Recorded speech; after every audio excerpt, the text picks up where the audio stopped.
বন্ধুরা, এই বিড়ালটি প্রতিদিন সন্ধ্যাবেলা খাবার চুরি করতো। তবে এই বিড়ালটি কেউ কখনো ধরতে পারেনি। তবে একদিন যখন বিড়াল খাবার চুরি করে জুপের মধ্যে লুকাচ্ছিল, তখনই একজন ছেলে তাকে দেখে ফেলে।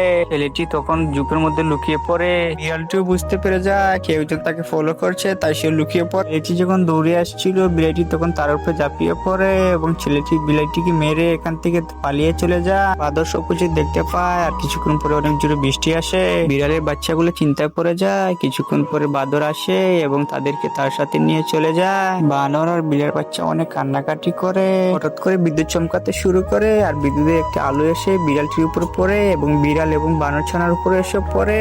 অনেকদিন চলে যায়। এই বান্দরটির বাচ্চা অনেকদিন ধরে বাসায় আসছে না, তাই সে পুলিশের কাছে যায়, তাদের কাছে রিপোর্ট লেখায়। পুলিশও তখন কাজে লেগে যায়, তাদের ইনভেস্টিগেশন শুরু করে দেয়। মাস চলে যায়, বছর চলে যায়, তবু তারা কিছু করতে পারে না। পুলিশ তাকে পুলিশ স্টেশন আসতে বলে। পুলিশ তাকে বুঝিয়ে বলে, তোমার ছেলে একটা মেয়েকে নিয়ে পালিয়ে গেছে, চিঠি লিখে পাঠিয়েছে আমাদের কাছে। মাও তা বিশ্বাস করে ফেলে।